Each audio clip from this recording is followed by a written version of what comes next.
Mesdames et messieurs, bonsoir. C'est un grand plaisir de vous retrouver sur ce plateau du Grand Rendez-vous. Nous espérons que vous avez passé une excellente journée du 1er mai. Bonne fête du travailleur à tous.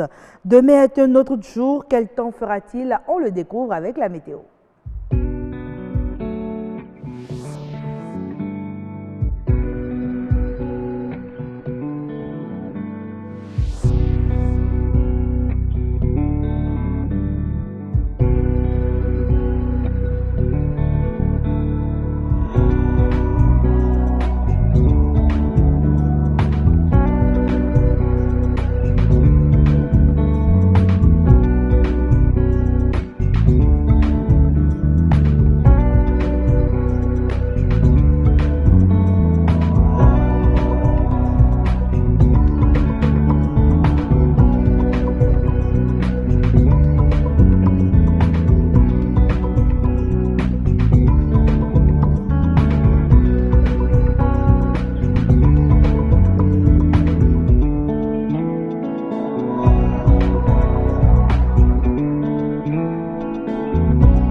Voilà, ce soir, la carte postale nous amène à Dogbo, dans le département du Koufo. Bonsoir aux populations du Koufo. Au menu de ce grand rendez-vous, nous avons 4 rubriques. Je ne sais pas si vous avez déjà pris votre dessert. Sinon, on vous conseille la pastèque. La pastèque, un fruit qui se consomme un peu partout au Bénin. On parle aujourd'hui dans le monde agricole des techniques de production de la pastèque. Au moins une fois, nous nous sommes rendus dans une officine pour nous procurer des médicaments et autres. Mais beaucoup de personnes ignorent véritablement le rôle du pharmacien.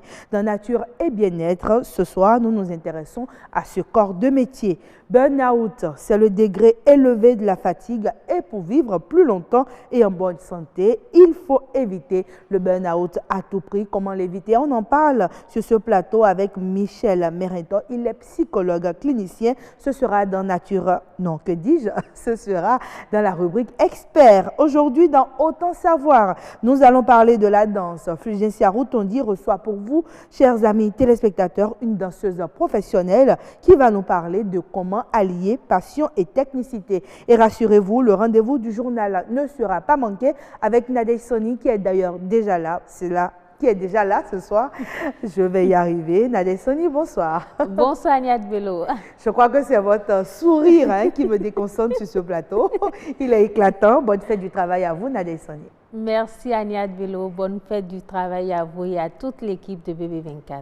Alors, c'est toujours un plaisir de vous avoir à nos côtés pour le grand rendez-vous. On vous laisse pour la présentation des titres. Merci à vous, Agnès Bello. Les travailleurs sont en fête ce 1er mai. La rédaction de BB24 en a profité pour recueillir l'avis de quelques employés, syndicalistes et avocats sur la nouvelle loi sur l'embauche en vigueur au Bénin. Parlons toujours de la fête du travail. Un médecin du travail estime qu'il faut créer une ambiance conviviale entre employés et employeurs pour la prospérité de l'entreprise. Et en santé, les métaux toxiques se retrouvent de plus en plus dans l'assiette des consommateurs. Ces substances sont nocives pour l'organisme et pourraient avoir de graves conséquences sur la santé. Merci à vous, Nadej Soni. On a hâte de vous retrouver à 19h45 pour le journal. Le premier plateau du grand rendez-vous peut donc s'installer, l'expert.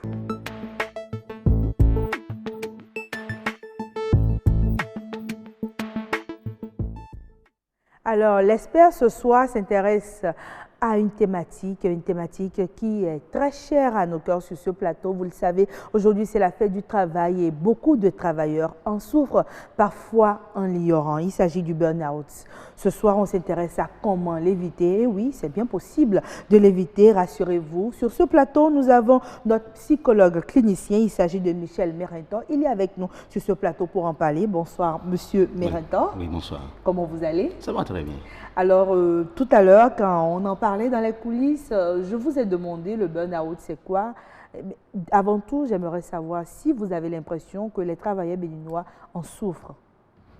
Je vous remercie et je voudrais remercier l'équipe de BB24 pour sa préoccupation de tout le temps mettre un éclairage sur un sujet que nous vivons tous les jours, mais que nous n'arrivons pas à véritablement appréhender.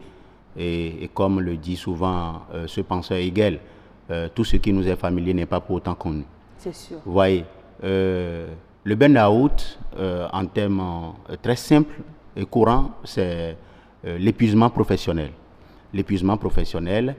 Et je puis vous dire que il y a des corps de métier où fréquemment on observe le burn-out, comme votre métier par exemple, comme le métier de l'infirmier, comme la médecine et l'armée, les sapeurs-pompiers.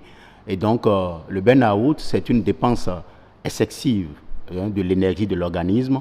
Et il arrive que le travailleur ou l'individu n'arrive pas véritablement à compenser ce qu'il dépense. On constate que les dépenses sont plus élevées que la compensation ou la rétribution. D'accord. Si vous permettez, quand vous parlez de dépenses, est-ce qu'il s'agit de dépenses énergétiques, c'est-à-dire de dépenses physiques, ou parfois les dépenses émotionnelles aussi peuvent contribuer au burn-out? Allez, on peut parler des dépenses émotionnelles, des dépenses physiques, des dépenses énergétiques et de l'influence de toutes ces dépenses sur l'équilibre psychologique et le bien-être du travailleur. Vous voyez un peu. Il arrive parfois que dans l'épuisement professionnel, vous constatez que l'agent au travail développe d'autres pathologies liées, n'est-ce pas, à ce comportement, qu'est par exemple le présentéisme. Le présentéisme, il est au service, il est là, il est devant vous, mais il est là de corps, mais pas d'esprit. Vous le voyez que dans ses relations avec les collègues, il observe de l'isolement. Il n'a plus son aspect habituel qu'il avait d'être avec tout le monde dans les relations. On constate que les relations sociales reçoivent un coup. D'accord, mais moi, mon inquiétude, c'est de savoir si celui qui souffre du burn-out peut en être conscient lui-même ou c'est seulement son entourage qui peut dire à telle personne, j'ai l'impression qu'il doit faire un burn-out. Vous savez, il nous arrive parfois même de mélanger les choses. Vous rencontrez des agents qui vous disent qu'ils sont épuisés, alors qu'ils ne sont pas du tout épuisés, ils sont juste stressés. Et donc, parfois, certaines personnes n'arrivent pas véritablement à savoir qu'ils ont le burn-out.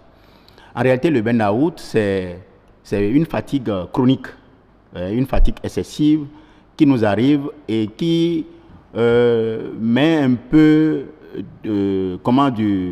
des difficultés dans la conduite de notre métier, dans la conduite de notre activité, et qui fait que véritablement on n'est plus performant dans ce que l'on fait. Et donc, parfois, l'environnement constate que chez cette personne-là, quelque chose ne va pas. Mais qu'est-ce qui ne va pas véritablement? Il ne peut pas dire que c'est le burn-out, il ne peut pas dire que c'est le stress chronique, il ne peut pas dire que c'est le stress aigu, mais il faut un spécialiste, comme par exemple un médecin du travail, comme un psychologue du travail et des organisations, pour véritablement identifier le mal dont souffre l'agent. D'accord, mais l'agent lui-même, est-ce qu'il peut déjà être conscient du mal dont il souffre? Oui, il est souvent conscient. Il sait que ça ne va pas. Il sait que par rapport à ce qu'il a l'habitude de produire comme performance, comme rendement, et ce qui se passe actuellement, qu'il y a un creuset, qu'il y a quelque chose qui ne va pas. Et donc parfois, il y en a même qui demandent de l'aide, qui disent que bon, il ne comprend pas ce qui lui arrive ces derniers temps-ci.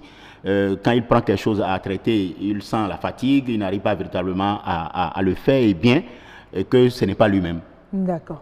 Déjà, dites-nous, est-ce que c'est possible pour un agent, vous avez cité quelques corps de métier où le burn-out est un peu plus fréquent, est-ce que c'est possible d'éviter le burn-out? Je pense qu'on peut éviter le burn-out. On peut éviter le burn-out déjà en s'arrangeant à ne pas avoir des surcharges de travail.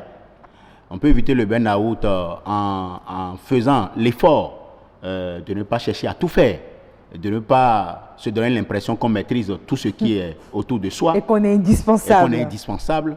On doit pouvoir se donner du repos dans ce que l'on fait. On doit faire l'effort d'être organisé dans ce que l'on fait et avoir un objectif pour se dire, ah, aujourd'hui, j'ai tel objectif à atteindre et ne pas s'encombrer encore d'autres choses. D'accord. Oui.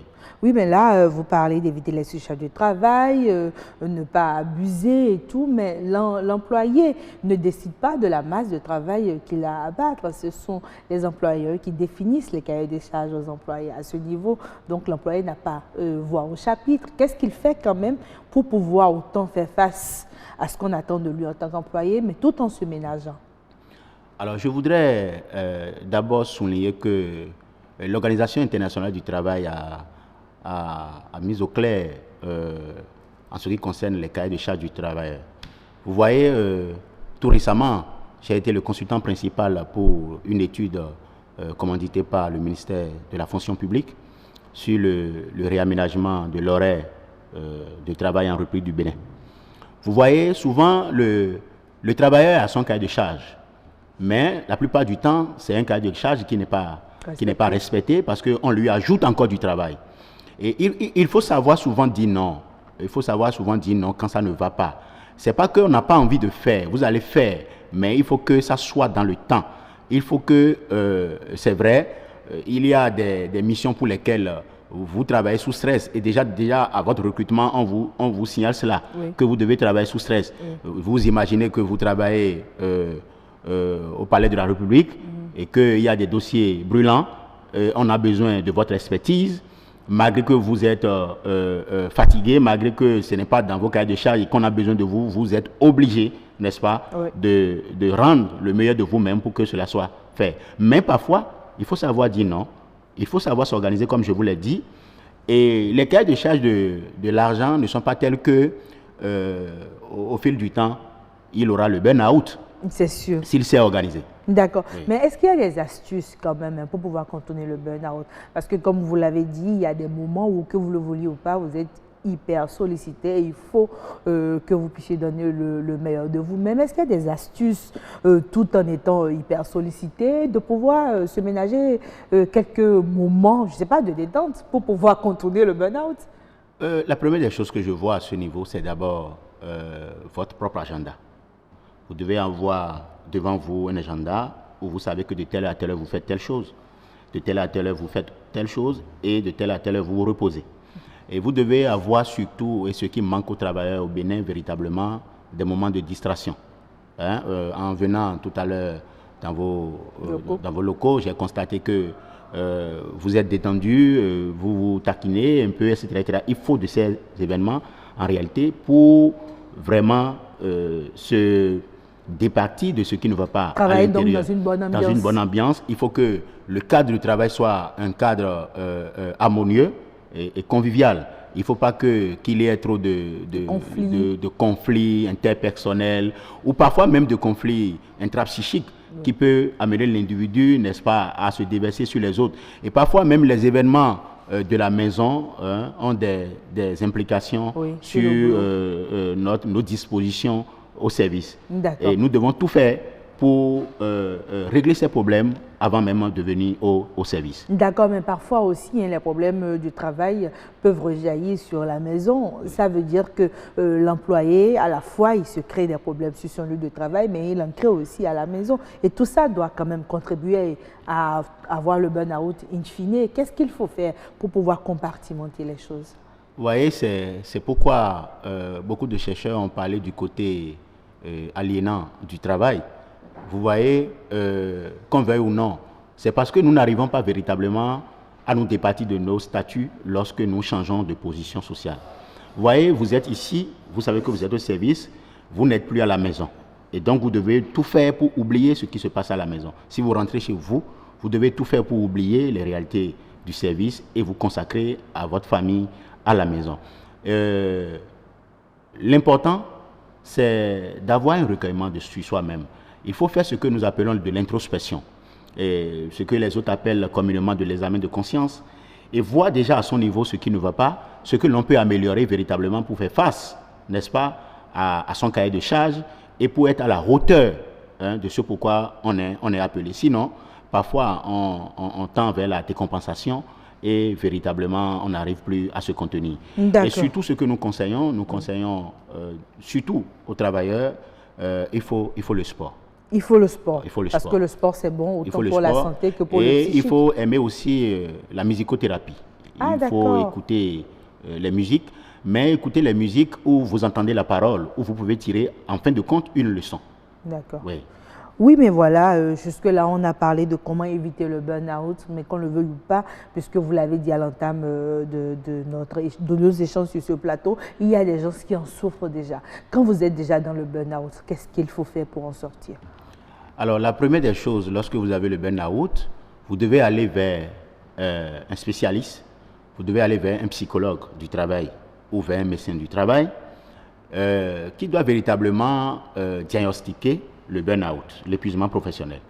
Et une fois l'épuisement professionnel diagnostiqué, la première des choses qu'on va vous demander, c'est d'avoir quelques jours de repos, de vous reposer. Même si vous vous couchez et que vous ne trouvez pas le sommeil, vous restez couché et pour vous retrouver tout votre être, afin de pouvoir reprendre carrément et correctement le travail.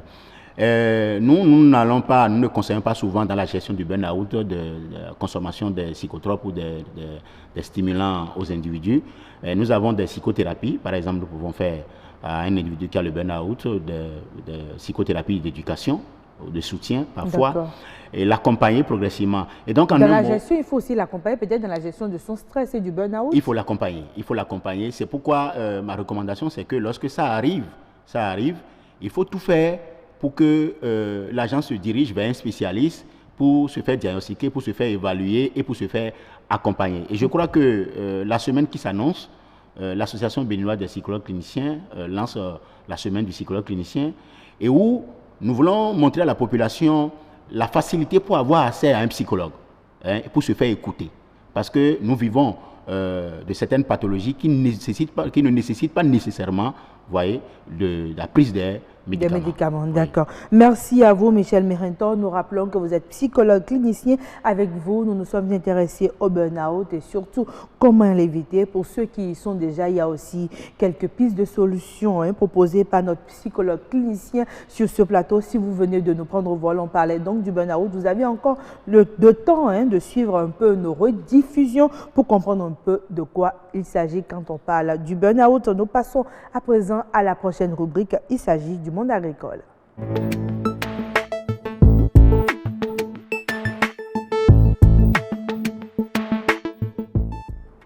Voilà, ce soir dans le monde agricole, nous nous plongeons dans l'univers de la pastèque. Comment cultiver la pastèque? On vous dit tout dans un instant, mais d'abord, on va suivre cet extrait d'un documentaire réalisé par Karamat Bataou qui nous rappelle quelques techniques culturelles de la pastèque.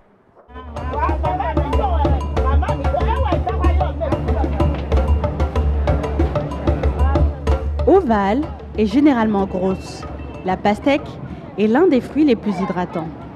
92% de tenue en eau. Curieusement, elle est aussi un des fruits les moins connus, du moins jusque dans un passé récent. La pastèque est une espèce que tout le monde ne connaît pas, que tout le monde ne consomme pas. Parce qu'a priori, on pense que c'est le fruit des riches.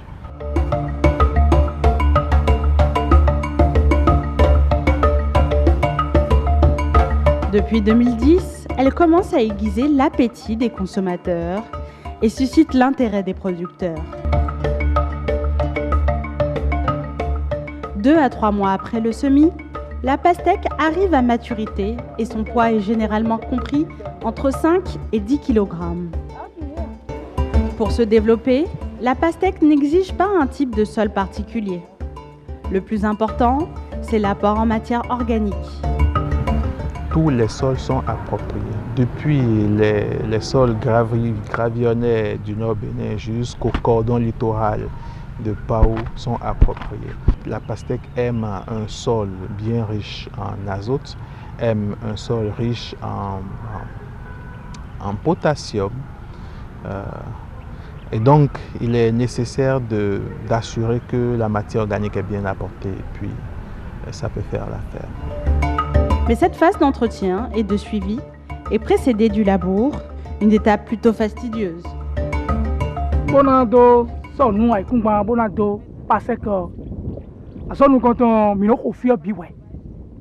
Avant de semer la pastèque, la première tâche consiste à défricher la parcelle. Ensuite, nous faisons le labour. Si nous n'avons pas assez d'argent pour le labour, nous avons recours à une technique qui consiste à creuser des trous. Nous utilisons en premier lieu les fientes de volaille. Ensuite, nous faisons un apport en engrais chimiques. On dénombre aujourd'hui environ 500 variétés de ce fruit inscrites au catalogue européen. Mais seulement 3 attirent les producteurs béninois. Voilà, vous l'avez compris, c'est seulement 3 variétés qui intéressent vraiment les Béninois. Ce qui est sûr, je suis sûre que vous aimez votre pastèque quand elle est bien grosse et bien dodue avec beaucoup d'eau. Voilà, quand elle est juteuse. Machel Guetoro, vous vous moquez de moi? Non, vous avez utilisé employé des expressions qui dodues, juteuses, grosses. Juste tout ça pour la pastèque. Voilà, c'est parce que la pastèque, je trouve qu'elle est très belle. En tout cas, ce plateau doit intéresser. Est-ce que vous aimez la pastèque? J'adore la pastèque. D'accord. D'abord, pour la couleur, c'est bizarre, j'aime le la rouge. Couleur. Et le goût, surtout quand on consomme ça en jus, ce que ça donne à l'arrière-goût. Voilà, donc pour consommer de la pastèque, il faut savoir la produire. Pendant longtemps, on pensait qu'on ne pourrait pas produire la pastèque ici au Bénin. Aujourd'hui, c'est chose faite. Dans certaines régions, on l'a vu dans le documentaire et vous avez voulu nous parler un peu des techniques culturelles de la pastèque. Merci de nous rejoindre, Machel Guetoro. Merci beaucoup à vous, Agnès Bello, d'avoir si bien planté le décor. Eh bien, nous allons parler de la production de la pastèque. D'ailleurs, un extrait de ce beau documentaire réalisé par Karamata Gbataou, la chef émission plateau de BB24, qui je dis merci en passant. Bonsoir Monsieur Mohamed. Bonsoir Madame. Balogun, comment allez-vous? Ça va très bien. Et le champ de pastèque, il se porte bien? À merveille. D'accord. Alors, nous allons parler de la production de la pastèque. Déjà, vers la fin de cet extrait, on a entendu dire qu'il y a 3 variétés de pastèque. Est-ce qu'on peut déjà en savoir plus? Bien sûr que oui. Premier abord, nous avons Kaolack, Bébé Sugar, Mambo, etc. Ok, d'accord. Donc, ce sont les... Mais les 3 variétés cultivées au sud. Ok, comme vous avez dit, etc., c'est à quoi qu'il en reste encore? Il en reste, mais pas utilisé ici au sud. D'accord. Alors, déjà, est-ce qu'on peut comprendre un peu la technique culturelle au niveau de la production de la pastèque? Oui. Au premier abord, le pastèque est en 2 volets. Il y a culture maraîchère et culture paysanne. D'accord. En culture paysanne, ils attendent la pluie pour faire campagne de pastèque. D'accord. Tandis que secteur maraîchage, eux, ils le font en plein temps. Ok. Parce de façon continue. Voilà. On récolte, on sème. On récolte, on sème. D'accord. En rotation. D'accord. Voilà. Mais quelle est la plus productive? En matière de pastèque, c'est Kaolack que tout le monde a l'habitude de faire ça. Ok, d'accord. Et quels sont les différents types de sols qui sont adaptés à la culture? C'est vrai qu'on a entendu parler du sud, Bénin, notamment Paou, Ouida, mais est-ce qu'en dehors de Paou et Ouida, il n'y a pas d'autres? Oui, chez nous à Semer, c'est sable sablonneux, mais on le fait là-bas aussi. Au plateau, sur les terres latérites, on le fait aussi. Dans les bas-fonds aussi, ça se fait. Et à Paou-Ouida, c'est quel genre quel type de sol? Sol latérite rouge. Latérite rouge, d'accord. Donc il y a les sols latérites rouges, il y a sablonneux, et argileux aussi? Oui, argileux aussi, dans les bas-fonds. Donc pratiquement tous les sols sont adaptés à la production de la pastèque. Et maintenant, quand on vient même au niveau de la production, comment ça se passe? C'est une semence, c'est quoi? Comment on arrive à produire de la pastèque? Pastèque est une spéculation à graines. Ok. On passe au semis. Pour produire de pastèque, il faut ameubler la partie à embraver. C'est-à-dire là, on parle technique, quoi. On est au champ. Oui, on est au champ. Les expressions. Voilà. D'accord. Ameubler, c'est quoi? Oui, tout le monde ne sait pas, moi, c'est pas ce que ça veut dire. Aidez-moi aussi à vous aider. Ok, d'accord. Bon. Pour embraver, c'est quoi? On va dessoucher, mettre en valeur la partie à utiliser. Labourer. Labourer la terre. Okay. Enlever les mauvaises herbes, les abus. Et maintenant, passe à faire des planches. Chez nous, en maraîchage, on fait la réalisation des planches. D'accord. Tandis que dans les cultures paysannes, là, eux, ils font des pokés.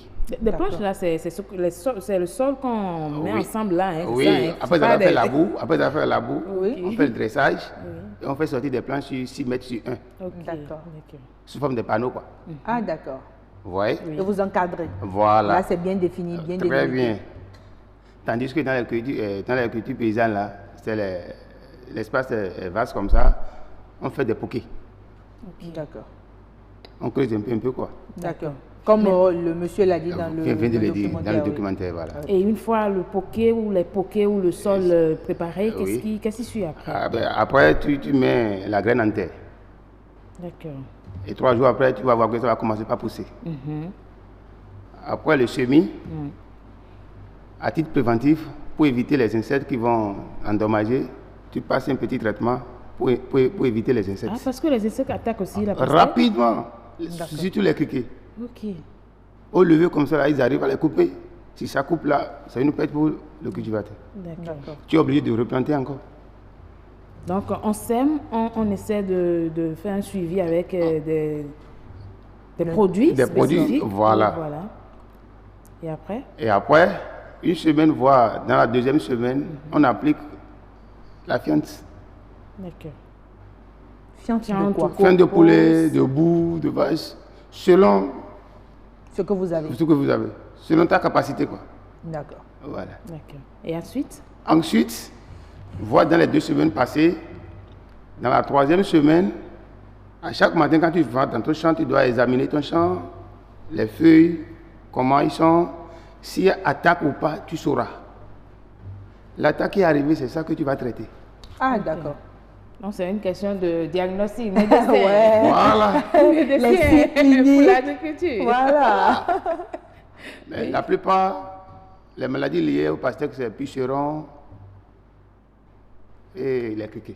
D'accord, puceron et criquets. Mais une fois traité, le champ traité, il faut combien de temps pour que la pastèque arrive réellement à maturité et qu'on puisse la récolter? Avec des précautions bien faites, stratégiquement bien faites, dans 45 jours, tu as déjà pastèque.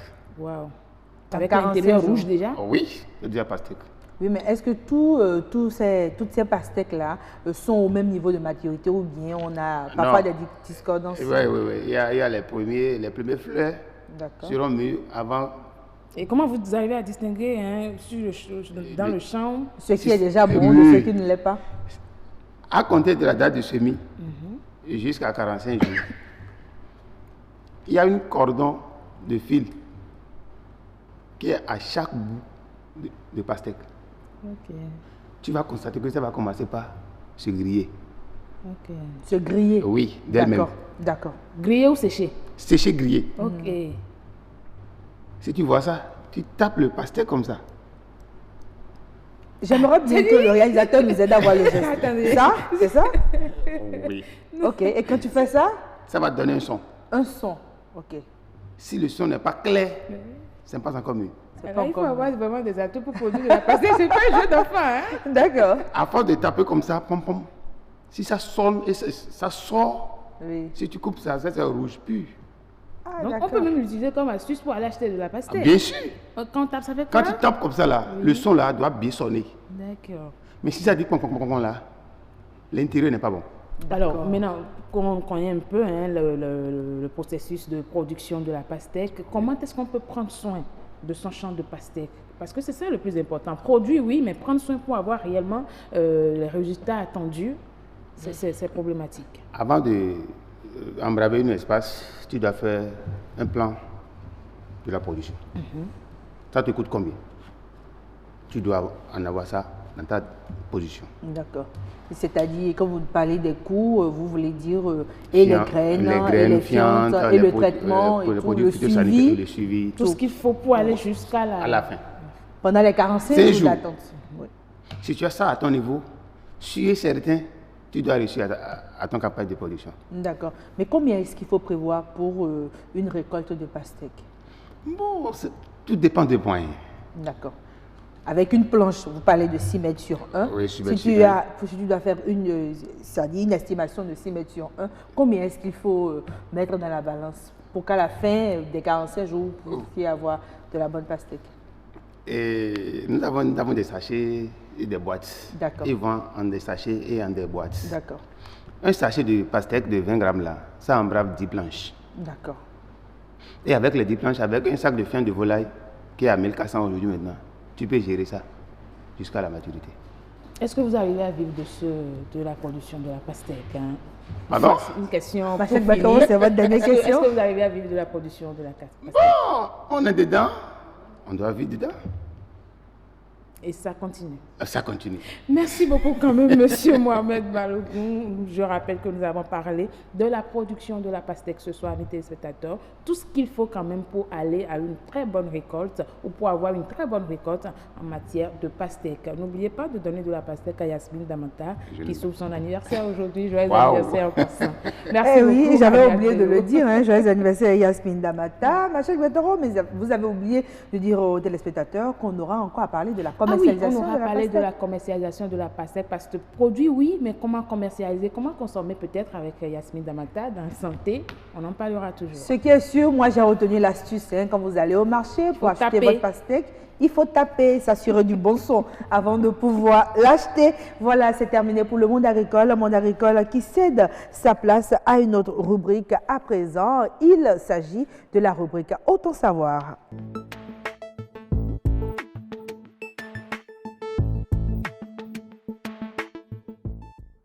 Voilà, Autant savoir ce soir s'intéresse à un métier.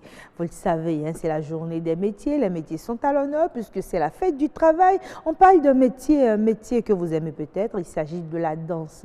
Comment est-ce qu'on devient danseur?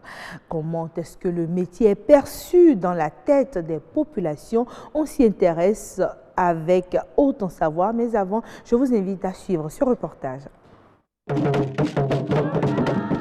Bénin, pays d'un des plus riches en diversité culturelle, fascine à travers ses rythmes et danses. 77 communes induisent au Bénin une diversité incommensurable de rythmes et de danses. Qu'ils soient traditionnels, modernes ou encore modernes d'inspiration traditionnelle, la multiplicité est d'autant plus enchanteresse lorsqu'on s'y met.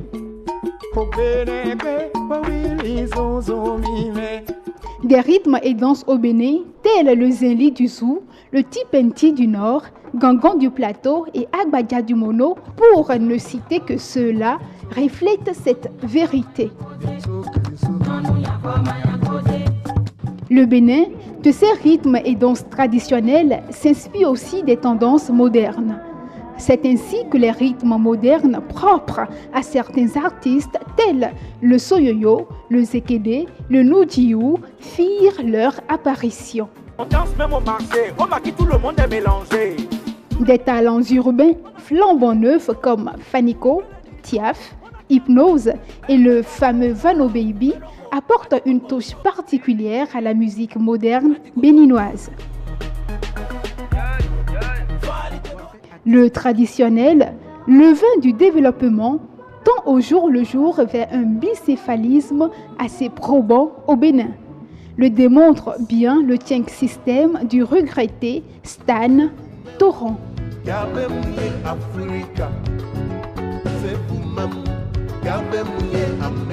En dépit des failles et décoctions peu digestes qui gangrènent le 4e art béninois, ils sont plus d'un à porter haut et fort les rythmes et danses du Bénin, tant modernes que traditionnels. C'est le cas d'Angélique Kidjo, Zénab Habib, Cécime Guédou, Nel Oliver. La liste n'est pas exhaustive.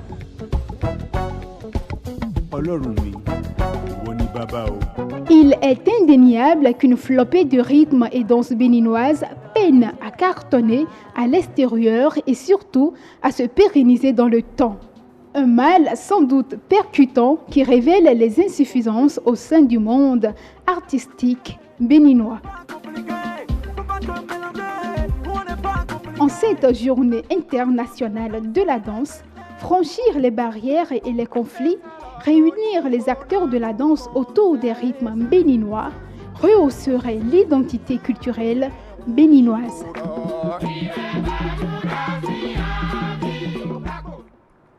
Voilà, mesdames et messieurs, vous nous rejoignez sur le plateau du Grand Rendez-vous. Si vous venez de nous prendre au vol, c'est l'heure de la rubrique Autant savoir, ce soir qui s'intéresse à un métier que beaucoup aiment et adorent. Pour d'autres, ce n'est pas un métier, c'est juste une passion. Il s'agit de la danse. Et sur ce plateau, pour animer la rubrique Autant savoir, Fulgencia Routouji. Bonsoir Agnata. Ma binôme de cœur. Merci d'être sur ce plateau avec nous. Avec vous, on s'intéresse à ce métier-là, un métier qui allie passion et technicité. Je vous laisse présenter notre invité. Vous avez raison, vous avez si bien planté le décor. Nous recevons aujourd'hui une danseuse professionnelle. Elle répond au nom de Rachel Agbossou. Bonsoir madame. Bonjour, oui. Alors dites, comment est-ce que vous êtes venue à la danse? Bon, je dois dire que la danse m'a prise, la danse m'a saisie. Parce que je n'envisageais pas de devenir danseuse. J'étais étudiante sur le campus. Je voulais devenir interprète plutôt. Et voilà. Et à l'UACE, ils avaient besoin d'une danseuse pour aller à Yamoussoukro, pour les clubs UNESCO. Et on m'a dit, toi tu fais du théâtre et tout le temps tu danses ici pendant nos spectacles là, est-ce que tu ne voudrais pas venir nous rejoindre? Voilà, nous rejoindre à l'UACE parce qu'on a besoin d'une danseuse et on pense que tu peux le faire. Et je ne sais pas si j'avais fait l'erreur de dire oui ou si c'était la bonne chose à faire. J'ai dit oui et depuis c'est fini. C'était en 1999. En tout cas, laissez-nous dire que vous avez fait le bon choix. C'est clair, sûr, aujourd'hui on est en 2019. Oui. Si vous l'êtes toujours, c'est que d'une façon ou d'une autre, c'était le bon choix à faire. Et quelles sont les qualités qu'un bon danseur doit avoir? Un bon danseur, il doit déjà avoir beaucoup de volonté. Et c'est important qu'il soit passionné. C'est pas forcément des qualités, c'est des prérequis. D'accord. Il faut être passionné, sinon c'est un peu difficile de tenir. Bon, mais c'est un peu comme toutes les autres professions. Quand on n'a pas un peu envie, c'est difficile. Et de l'autre côté, il faut être prêt à travailler, et travailler physiquement et tout. Justement, quand vous parlez de l'aspect physique, c'est vrai que la rédaction de BB24 a réalisé un reportage sur une danseuse qui a un peu de l'embonpoint. Pendant longtemps, on a pensé que pour être danseur, il faut être mince. Il y avait certains stéréotypes. C'est vrai. Qui a été battu en brèche, c'est sûr, par les danseuses de Abomey, puisque la plupart du temps, pour danser, on les voit bien corpulantes et tout, avec bien bâties comme moi, comme vous le dites, il n'y a pas de problème. Donc pour vous, est-ce que parfois la barrière physique peut être un frein, justement, à ce métier? Non. Barrière physique, il suffit de se sentir bien dans sa peau. Il faut se sentir bien dans sa peau, il faut pouvoir faire les choses qu'on a envie de faire en matière de danse. Ce n'est pas important d'avoir du poids ou pas. Maintenant, si votre poids vous dérange, là, c'est sûr, ça va déranger du point de vue du travail. Ça va vous empêcher de faire des choses que vous devriez pouvoir faire. Ça dépend donc de comment vous vous sentez dans votre peau. C'est ça. C'est-à-dire que lorsque vous êtes danseuse, par exemple, et que vous avez de l'embonpoint, si vous travaillez normalement, comme un danseur doit travailler, je ne sais pas, 8 heures par jour, tous les jours, et il garde sa forme physique, elle garde sa légèreté et tout. Et son tonus, voilà, on voit sur les images. Je connais beaucoup de danseuses et même des danseuses qui font de la danse contemporaine et qui ont de l'embonpoint et qui vont sur scène et affrontent le public, affrontent la société avec ça et disent « je suis grosse, mais j'assume ». Et je danse bien, regardez. Ou bien, est-ce que je ne danse pas bien? Il faut dire aussi, Agnate, que la danse, c'est un sport. Est-ce qu'il faut être un sportif, nécessairement? Est-ce que je vais dire sportif? Parce que les contraintes sont différentes. Un sportif, c'est quelqu'un qui doit toujours forcément travailler les abdominaux tout le temps. Il doit courir, je ne sais pas combien de kilomètres surveiller son par régime jour. alimentaire, Oui. manger beaucoup de protéines. Voilà, ça voilà, pour le régime alimentaire, c'est un peu pareil pour les danseurs aussi, parce qu'il faut manger sain, il faut manger à des heures régulières, etc. Mais bon, on est sportif quelque part. On est sportif quelque part parce que c'est du travail physique aussi. On sollicite tous les muscles, on sollicite toutes les parties du corps tout le temps, un peu comme les sportifs. Mais nous autres danseurs, nous travaillons sur du rythme. C'est la différence. Mais est-ce qu'on ne va pas à bout lorsque c'est inné, lorsque vous naissez avec? Ou bien il faut apprendre sur le tas comme vous, par exemple? Même si c'est inné, il faut travailler, il faut se faire former. La formation, c'est très important pour aller de l'avant dans le métier. Si vous choisissez quelque chose comme profession, vous choisissez la danse comme profession, il faut se faire former absolument parce qu'il y a aussi différents styles de danse.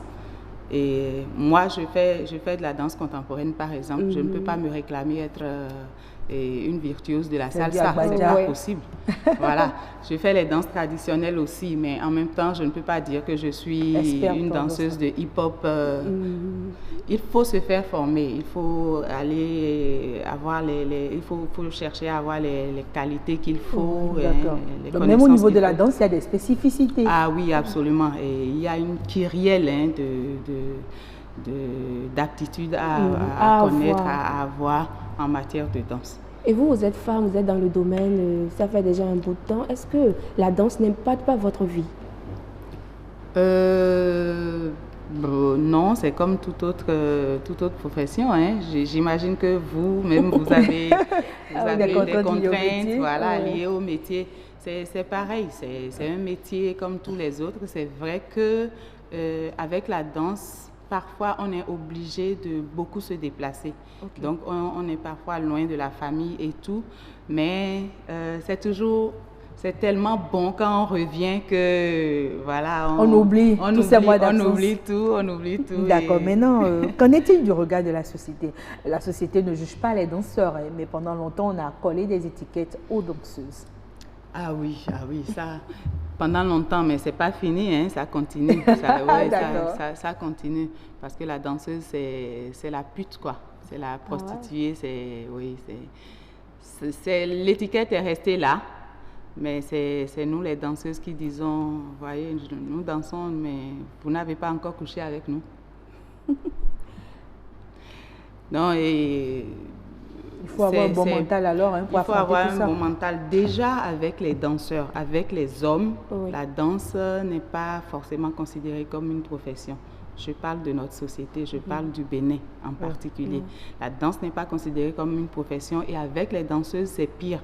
Quand tu es danseuse et surtout lorsque tu fais une danse comme de la danse contemporaine par exemple, parce que c'est une danse qui veut qu'on prenne beaucoup de liberté, qu'on ait beaucoup d'indépendance dans sa tête, parce que c'est pas donné de lever le pied comme ça devant tout le monde gestes, et de faire tout ce qu'on veut, comme on veut, de s'habiller en petite robe par exemple, parce que pour la danse contemporaine, on a envie de montrer le corps qui s'articule, qui bouge et tout. Comme ça, c'est beau. C'est beau et l'expression corporelle, elle a quelque chose de très fort. Et quand tu es femme et que tu fais ça, il faut des personnes mûres, matures, ouvertes d'esprit. Ouvertes d'esprit pour comprendre. Ça fait que dans notre société, c'est pas tout le monde qui accepte ça. Et donc, nous, à la compagnie Wallor ou à Multicorps, par exemple, on a choisi d'amener la danse vers les populations. La danse contemporaine. C'est vrai, vous avez raison. Il y a de ces écoles-là qui se créent des cours de danse ici et par là. Est-ce que les Béninois s'intéressent vraiment? Si. Les Béninois s'intéressent beaucoup à la danse. Et beaucoup de parents veulent que leurs enfants sachent danser. Donc, il faut le faire déjà dès le bas âge. Dès le bas âge. Les enfants à 2 ans, à 3 ans, ils peuvent commencer à danser. C'est ce que nous faisons dans notre centre à Multicorps, par exemple. D'accord. Fugène Saroutondi, on nous dit que le temps est terminé, mais je ne sais pas si en 30 secondes, vous pouvez nous dire si vous recommanderiez ce métier à d'autres qui ont envie de le faire. Ah si, bien sûr. Si vous êtes passionné de danse, vous pouvez la faire. Mais ce que je dis, il faut se faire former et bien travailler et viser haut, viser loin. Il ne faut pas rester au bas ici. Et comme ça, on peut vivre de son art. Merci à vous, Rachel Agbossou. Vous êtes danseuse professionnelle. Fugène Saroutondi, un mot. Elle a déjà tout dit. C'est vrai, on peut aller à la danse avec la passion, mais il faut aussi travailler. D'accord. Voilà. Donc le travail est important et comme c'est la journée du travail, on souhaite une bonne journée de travail à toutes les danseuses. Je fais de la discrimination positive sur ce plateau à toutes les danseuses du Bénin.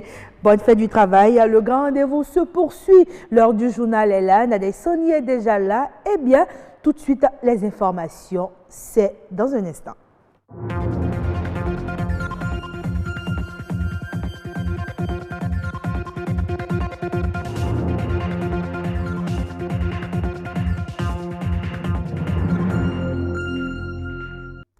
Bonsoir à tous, bienvenue dans le 1945.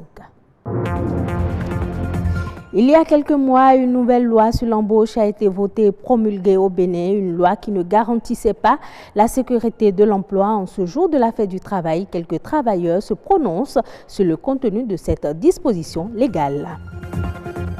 Les salariés passent en moyenne 8 à 10 heures par jour au service. Pour un meilleur rendement de l'employé, il est donc préférable de rendre cet environnement de travail convivial.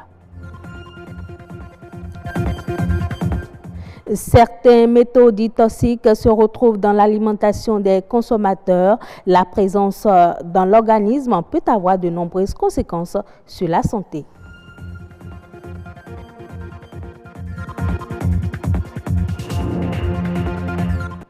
1er mai, c'est la journée de la fête du travail. La communauté internationale a choisi ce jour pour rendre hommage aux travailleurs partout où ils se trouvent sur la planète. Au Bénin, la célébration de cette journée replonge fonctionnaires et agents contractuels de l'État et du secteur privé dans une profonde réflexion sur la loi sur l'embauche en vigueur au Bénin. Une loi qui aurait rendu l'emploi précaire. Syndicalistes et avocats tentent ici d'apprécier cette loi. Les précisions dans ce reportage de Igor Ayoso et Patrick Adiaboudjou.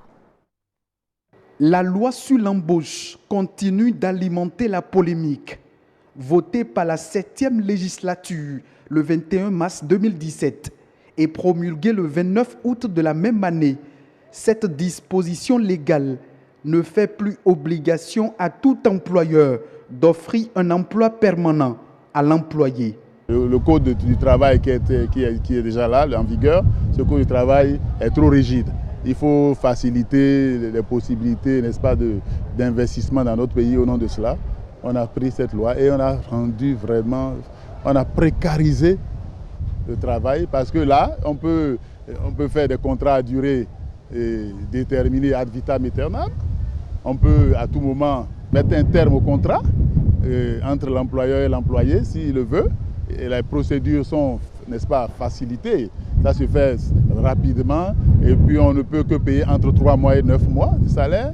Et donc, c'est autant de choses qui font que le travailleur aujourd'hui, il est dans la précarité. La loi sur l'embauche et la résiliation du contrat de travail seraient peut-être mal comprises et mal interprétées. Approché, l'avocat donne sa lecture de la loi. À mon sens, je ne vois pas en quoi la loi instaure une précarité de l'emploi. La loi instaure plutôt une flexibilité de l'emploi. On peut faire partir de manière plus facile. Ça veut dire que de la même manière, on peut recruter tout aussi facilement. Donc, c'est l'emploi où le poste étant là, je peux faire partir facilement. Et comme je le dis, je peux également recruter facilement. Si un employé s'en va, c'est un autre employé qui est engagé. Donc l'emploi lui-même est pourvu. Donc on ne peut pas parler de précarité de l'emploi. Il apparaît alors que les points de vue divergent sur le contenu de la dite loi. Désormais, on peut, n'est-ce pas, licencier tous les agents de l'État. hein, même si c'est abusif. Et ça, on a écrit ça noir sur blanc. S'il portait plainte, s'il advenait qu'il remporte le procès, on peut tout au plus lui payer 3 à 9 mois. Sécuriser l'emploi à tout salarié n'est plus un devoir pour tout employeur. Ce dernier peut en effet renouveler autant de fois qu'il le désire le contrat de travail qui le lie à l'employé.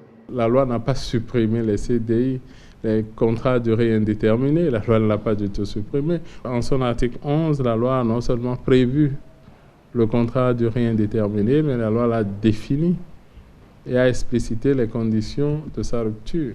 Sauf que la loi prévoit également que le contrat à durée déterminée peut être renouvelé indéfiniment. Le droit du travail béninois connaît certes une avancée, avec plus de flexibilité au profit de l'employeur dans la gestion de la main-d'œuvre. En revanche, il ne garantit plus aux travailleurs un emploi permanent. La bonne santé physique et émotionnelle des employés garantit la bonne santé de l'entreprise. Employés et employeurs doivent donc créer une ambiance conviviale pour la prospérité de l'entreprise. Mais force est de constater que le code du travail n'est pas toujours respecté et plusieurs employés en souffrent. Suivez Paul Ayello, médecin du travail, au micro de Edwige Agossou et Gloria Oni. Chaque jour que Dieu fait dans le monde, il y a plus de 7000 décès liés au travail, y compris les maladies professionnelles. Les conditions de travail dangereuses qui sont responsables de ces décès, ces maladies, l'environnement de travail insalubre va entraîner le dégradement, la dégradation progressive de l'état de santé des travailleurs. Au Bénin, il y a beaucoup de gens qui meurent de leur travail, mais qui ne sont pas comptés dans les statistiques, parce que ce n'est pas déclaré. Dans le cadre du travail, il est requis que chaque entreprise ait un médecin du travail qui s'occupe de la santé, du bien-être du travail et des conditions de travail. Et là, c'est du devoir de l'employeur d'offrir ces conditions aux travailleurs. Tout secteur peut constituer un risque. Il n'y a pas de risque négligeable, mais il y a des niveaux de risque en fonction des activités qui se mènent. Donc quand vous prenez le secteur des BTP, c'est bâtiments, travaux publics, vous avez des niveaux de risque élevés, surtout ceux qui vont travailler sur des niveaux d'étage élevés. En termes de bilan, au Bénin, en ce qui concerne la sécurité et la santé au travail, on dirait qu'on est en train de faire notre petit pas.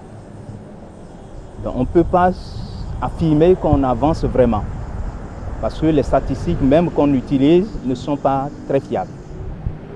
Pourquoi ces statistiques ne sont pas fiables? C'est qu'il y a beaucoup de secteurs d'activité qui sont laissés pour compte. On parle santé à présent. Un produit de consommation sur 5 contient aujourd'hui des substances de synthèse ou des métaux toxiques. Ces éléments se retrouvent de plus en plus dans les denrées alimentaires et beaucoup ignorent leur dangerosité sur l'organisme humain. Quels sont les métaux les plus nocifs et leur effet sur la santé? C'est un reportage signé Monique Toron, Amandine Agnamboussou. Ils sont considérés comme des éléments naturels. Les métaux toxiques font partie des roches et des sols. Les métaux toxiques, c'est des éléments chimiques qui sont dangereux pour la santé humaine. Le mercure, le plomb, le cadmium et l'arsenic font partie des métaux très mauvais pour l'environnement. Ils peuvent s'avérer même très toxiques pour les humains. L'individu qui est atteint par ces éléments peut manifester des troubles neurologiques, par exemple. Il peut y avoir des problèmes de stérilité dus à une contamination, à une forte contamination de ces éléments. Il peut y avoir des problèmes digestifs, il peut y avoir des problèmes de malformation par exemple. Ces métaux peuvent se retrouver naturellement dans les aliments ou du fait d'activités humaines. Les gaz d'échappement par exemple, les déchets, les odeurs que les usines dégagent dans l'environnement. Il y a aussi les déchets que les usines déversent dans l'eau. Par exemple, des huiles. Si vous voyez les huiles des vidanges, par exemple, c'est des huiles qui sont hautement contaminées par les métaux, tels que du plomb, du mercure. Mais on va verser ces eaux dans des caniveaux. Quand il y a l'eau de ruissellement, ces eaux vont drainer ces huiles-là dans les rivières, dans les lacs, dans la mer. Et dans ces eaux, il y a les poissons qui s'y vivent. Il y a les crabes et autres là. Et nous allons consommer ces aliments-là. Vous voyez. Il y a aussi la production que nous faisons. Par exemple, quand je veux faire du jus, par exemple, il y a des machines que j'utilise. Et ces machines sont faites à base de ferraille. Et donc, quand les produits vont passer, et ces éléments vont se dégrader dedans un peu, et quand l'homme va consommer ces aliments-là, il peut être atteint par ces maladies-là. Compte tenu du large éventail d'effets sur la santé, il est essentiel de contrôler les niveaux dans les denrées alimentaires. L'analyse, c'est le but final. C'est l'analyse qui nous permet de dire « Ah, le produit n'est pas contaminé » ou « Le produit est contaminé ». Mais on n'a pas l'habitude de contrôler nos produits parce que, comme on sait qu'on n'a pas ajouté des substances toxiques, on se dit que le produit n'est pas contaminé. Mais c'est faux. La contamination, ce n'est pas visible. Ce n'est pas visible, c'est un phénomène naturel parfois, c'est un phénomène chimique qui se produit au moment de la production, au moment du stockage, au moment du transport, que nous ne maîtrisons pas.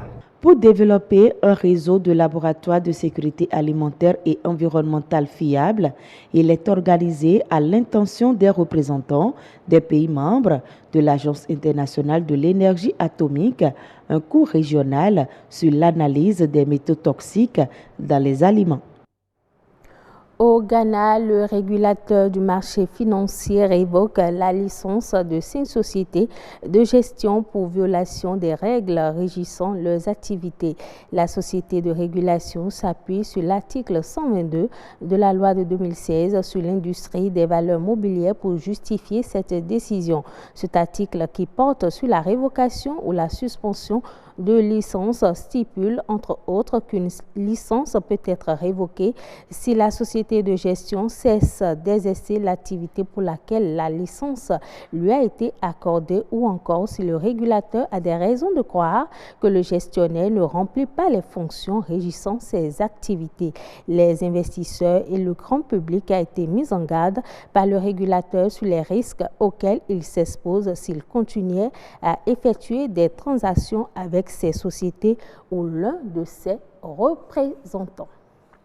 Rendons-nous à présent dans la région du sud-ouest au Burkina Faso. Ici, la pêche est la principale activité. Plus de 88 pêcheurs regroupés en association mènent leurs activités sur le barrage de Bapla. Reportage.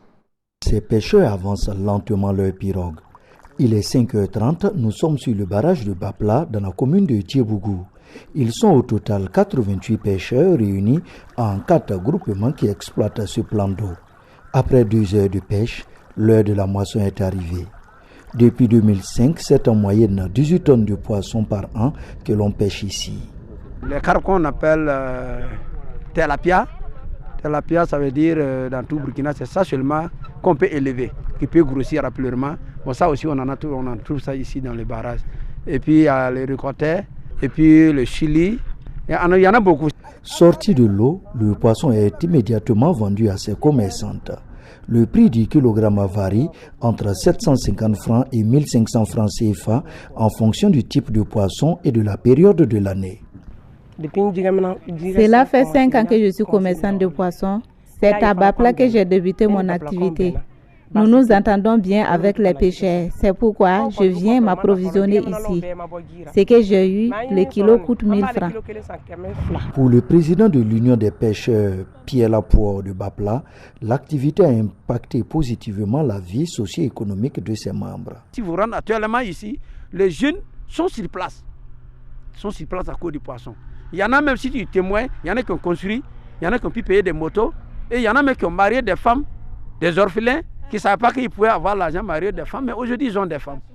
Donc ça fait que ça m'encourage à rester parce que mes petits frères, mes enfants sont sur place aujourd'hui. Afin de mieux faire fonctionner l'union, une somme forfaitaire est demandée à chaque groupement par an. On a mis un fonds pour part sociale à chacun. Bon, au moins par an, on s'est retrouvé dit bon, comme on est sur place, c'est dans ça on vit, c'est dans ça on peut quand même aider nos gens. On n'est pas monté un prix comme ça, trop élevé, mais les gens contribuent au moins 20 000 francs par an à chaque groupement pour renforcer l'union à fonctionner. La problématique de la structuration et de la formation sont quelques difficultés rencontrées par ces pêcheurs. Mais ce n'est pas tout. C'est le déversoir là qui fait qu'il n'y a pas assez de poissons dans les barrages. Le poisson, il vient, il y a un blocage que vous voyez. Il y a un grand blocage, quand il vient, il ne peut pas monter. Il y a des gros poissons qui viennent, quand il vient, il saute, il n'arrive pas, il retombe. Donc la quantité qui est dans les barrages là, chaque fois c'est ça. Le barrage de Bapla a une superficie de 50 hectares et peut atteindre jusqu'à 12 km de long pendant la saison des pluies.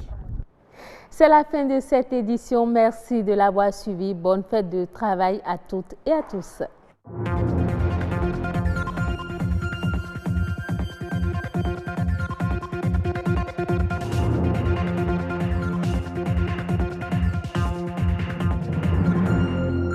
Nadia Sonny, bonne fête du travail à vous aussi. Avec ce si beau sourire, on ne peut passer que de bons moments. Et bien, le grand rendez-vous se poursuit. Nous terminons avec la dernière rubrique, Nature et bien-être.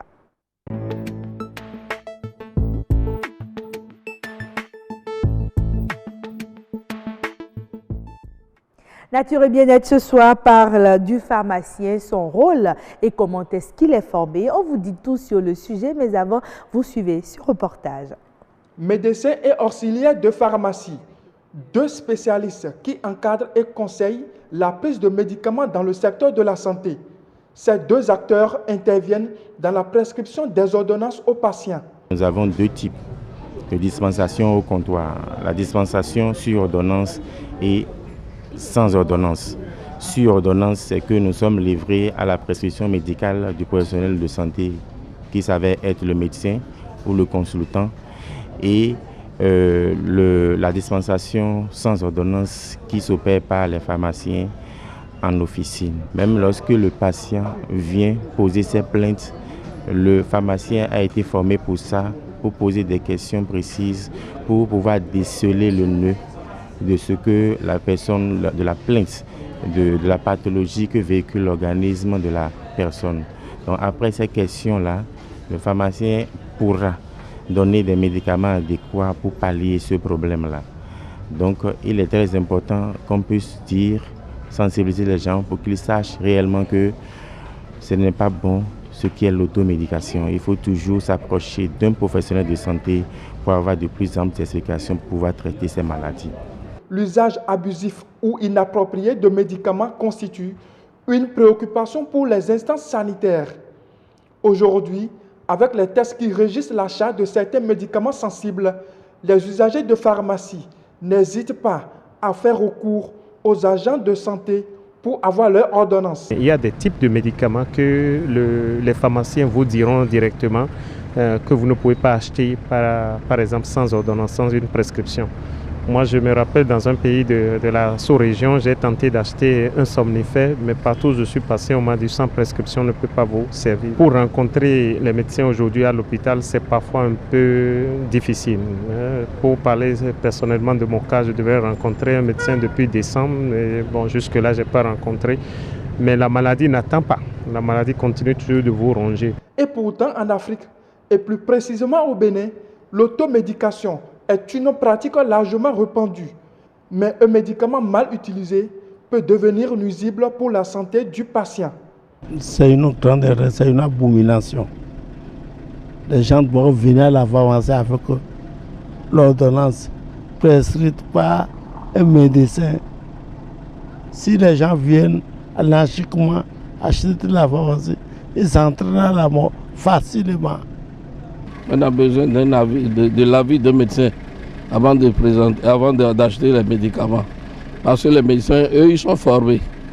Ils sont formés, ils connaissent les maladies et ils savent que pour cette maladie-là, tel produit-là convient. L'ordonnance s'avère aujourd'hui une denrée nécessaire pour l'achat de tout médicament dans nos pharmacies. Voilà, merci à vous Lazare Megan pour ce sujet. Nous retrouvons Yasmine Damata sur Nature et Bien-être. Bonsoir Yasmine. Bonsoir Niat. Bello, pardon. Agnès Bello, Onifade, quand même, si bien le dit, Assio Gaba, j'ai compris. Alors, je vous le dis, hein, mesdames et messieurs, Yasmine Damata est la plus travailleuse de BB24 puisqu'elle est née le jour où on célèbre le travail. Joyeux anniversaire, Yasmine Damata. Vous n'avez quand même pas pensé que j'allais l'oublier. Donc, avec vous ce soir, puisqu'on parle du travail, on parle des métiers, avec Autant Savoir, on est revenu sur le métier de danseur. Et vous, vous avez choisi de nous parler du métier de pharmacien. Oui, du métier de pharmacien. Aujourd'hui, on devait normalement avoir un pharmacien sur le plateau, mais pour d'autres raisons, il n'a pas pu venir. Mais toutefois, on va parler de ce métier à nos téléspectateurs. Et déjà, je peux dire qu'on a suivi l'élément témoin, hein, ça parle de long en large du rôle du pharmacien. Mais l'un des autres rôles du pharmacien, c'est également de prescrire les médicaments.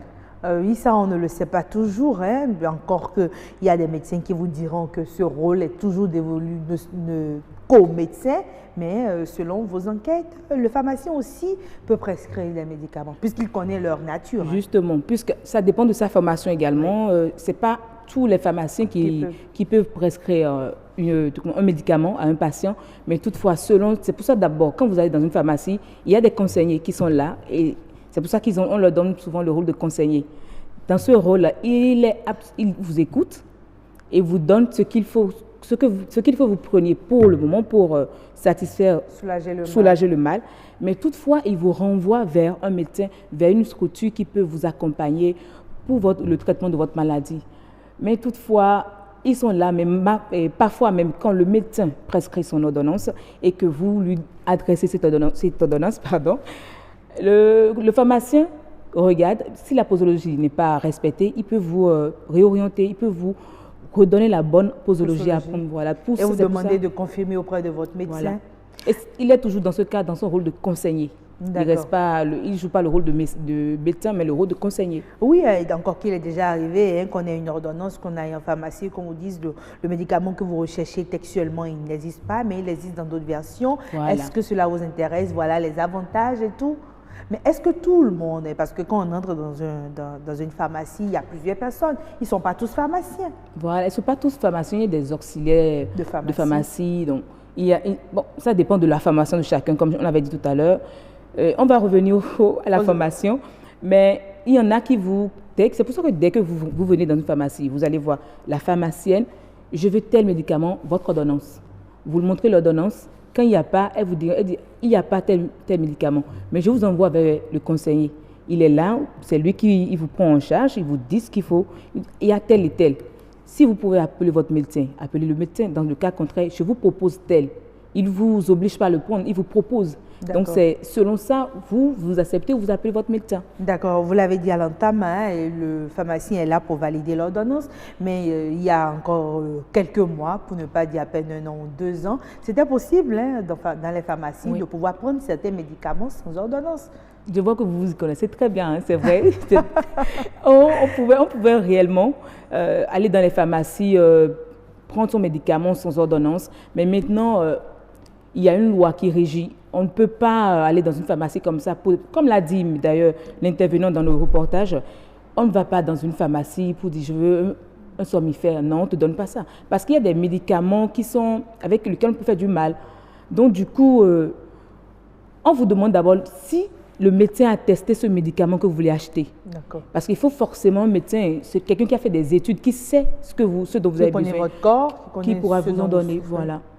D'accord, vous l'avez dit, hein, c'est aussi un conseiller. Voilà, dans son rôle de conseiller, il vous dit le médicament qui vous va ou qui ne vous va pas.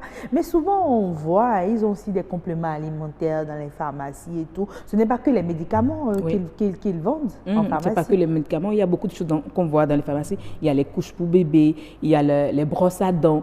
Il y a plusieurs produits qu'on peut obtenir à la pharmacie. Toutefois, c'est pour, par exemple, la brosse à dents. Vous n'êtes pas forcément besoin d'un dentiste pour savoir quelle brosse utiliser. Il peut vous recommander, prenez telle. Donc, voilà quoi. Oui, mais bon, le pharmacien aussi peut travailler dans les industries pharmaceutiques, là où on fabrique le médicament. Oui. C'est là on parle d'auxiliaires en pharmacie. On appelle souvent ceux qui travaillent souvent dans les laboratoires de pharmacie. Voilà. D'accord. Les laboratoires de pharmacie, eux au moins, ils sont obligés de connaître le processus de fabrication du médicament. Et ils maîtrisent surtout même la posologie. Mais il y a autre chose que je voudrais ajouter. Au-delà de ce rôle de conseiller, ils ont également le rôle de ce rôle social, où ils peuvent vous diriger vers l'hôpital qu'il faut pour obtenir des soins. Vous venez vers le pharmacien, vous avez un mal. S'il ne peut pas vous prescrire un médicament, il vous indique l'hôpital, voilà, le spécialiste qu'il faut dans quel hôpital. Il vous donne même un numéro de téléphone et vous pouvez appeler le médecin et avoir gain de cause et revenir à lui maintenant avec l'ordonnance et il pourra vous servir votre médicament. D'accord, hein, et il y a tout un processus aujourd'hui encore là, puisque la technologie a évolué, c'est possible d'avoir des pharmacies en ligne qui peuvent vous conseiller. Oui. Est-ce que vous, en tant que justement spécialiste santé sur le grand rendez-vous, vous approuvez tous ces bons en avant que nous avons pu avoir dans le domaine de la pharmacie avec les nouvelles technologies? Je trouve que c'est même l'idéal parce que tout le monde ne peut pas se déplacer vers la pharmacie. Vous pouvez payer à distance votre médicament, mais toutefois, c'est l'ordonnance le problème. Il faut forcément donner son ordonnance et encore, vous pouvez obtenir votre médecin en ligne par toujours avec via l'éthique. Voilà, vous pouvez avoir votre ordonnance et là, vous envoyez ça également au pharmacien qui peut vous servir. Voilà. D'accord, donc les technologies ont révolutionné tous les domaines, hein, même celui de la pharmacie. Ah, oui. D'accord, alors comment est-ce qu'on devient pharmacien? Pour devenir pharmacien, il y a un long processus. Déjà, il faut avoir forcément son bac. Après le bac. Un bac de quelle série? La série D, c'est ce qu'on recommande, mais ce n'est pas forcément une série D. L'important est la série C, voilà. Ce n'est pas forcément la série D. La série D, ça donne plus d'ouverture vers la santé, mais également la série C. Généralement, ça dépend du choix de l'élève déjà. Quand il a choisi pour son bac, on lui demande déjà de choisir ses options. C'est les options qu'il a choisies. S'il y a la médecine, il pourra participer au concours. Et au Bénin, comme dans beaucoup de pays dans la sous-région, c'est quand même ça. Après le bac, vous participez à un concours pour entrer dans une école de médecine. D'accord. Ce que vous dites est pertinent parce qu'il faut rappeler aux téléspectateurs qu'aujourd'hui, avec les nouvelles formes d'orientation, on demande à l'élève de choisir son université, en tout cas ses universités, avant même d'obtenir son baccalauréat. Oui. Donc, si vous avez envie d'être pharmacien, le choix, c'est déjà avant d'aller au bac. Hein? Oui. Déjà, dans la préparation des dossiers, vous choisissez déjà votre filière. Voilà. Et au-delà de ça, pour être pharmacien, le minimum, c'est 6 ans d'études universitaires. Si vous ne reprenez pas, si vous avez la chance de ne pas reprendre. Donc, bon, on le dit pour ceux qui ne vont pas reprendre, ceux qui vont suivre le processus normal. Après le bac, c'est 6 ans minimum. Pour devenir pharmacien. Oui, pas pour devenir pharmacien, mais pour travailler dans un laboratoire de pharmacie. Ou pour devenir des stagiaires dans les pharmacies, voilà. Maintenant, pour plus évoluer, pour avoir un background vraiment énorme en pharmacie, il faut forcément un bac plus 9. D'accord. Et là, vous voyez, autant d'années. Hein. Oui, 9 ans. Là, vous pouvez également devenir un chercheur, faire des recherches sur les médicaments et autres, voilà.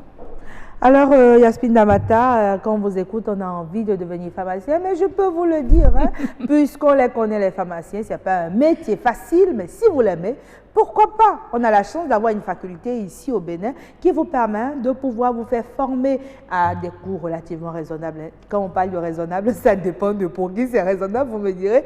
Mais les renseignements, vous pouvez les prendre au niveau de la faculté. Yasmine Damata, vous avez oublié de dire aux téléspectateurs que la médecine vous connaît également, que vous connaissez la médecine. Oui, la médecine et moi, on se connaît très bien même. Hein. Et merci je sais que vous aimez également la pharmacie. Oui, j'aime aussi la pharmacie.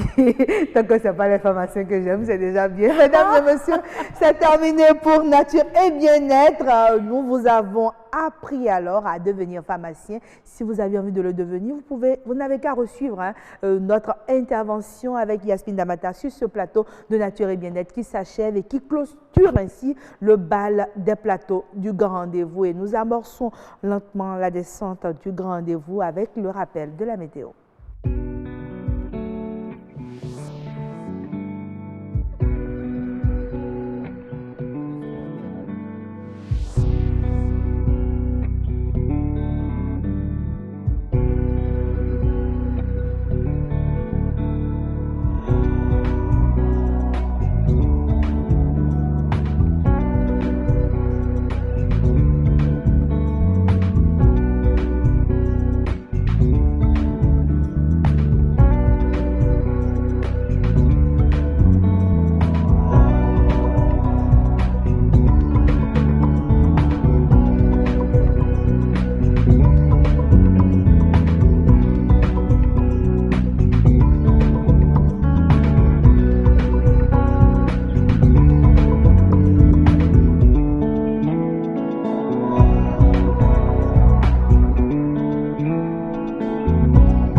Le grand rendez-vous s'est terminé pour ce soir. Une fois encore, bonne fête du travail à tous les travailleurs du monde entier. Notre instant citation à présent, c'est une citation qui a été proposée par Victoire Augrand et qui parle aussi du travail.